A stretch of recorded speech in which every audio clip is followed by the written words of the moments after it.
Ichkilikni qanday tashlash mumkin? O'rtoqlar, birinchi bitta savolga javob beraylik. Nima uchun insonlar ichadi? Real hayotdan uzoqlashish uchun, to'g'rimi?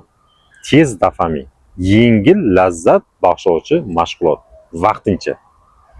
Lekin bu bilan birga inson sifatida, jamoatda, sotsiumda o'zingizni darajangizni, mavqeingizni butunlay yakson qilasiz, yo'qotasiz.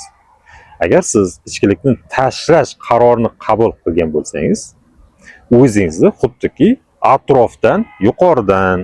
atrofdan nazar soling va nazorat qiling. Xuddiki siz o'zingizni nazorat qilyapsiz. Eng og'iri bu 3 kun. Do'zax azobi, qiynalasiz. 3 kundan keyin sekin-sekin yengil bo'ladi. 7 kundan keyin yengillik sezib, ozgina ichsa bo'ladimi deb o'zingizga savol berasiz. Undan ham sabr qilib o'tsangiz, 21 kundan keyin miyangizdan alkogol chiqib ketadi. 1 oydan keyin o'zingizni tanimaysiz.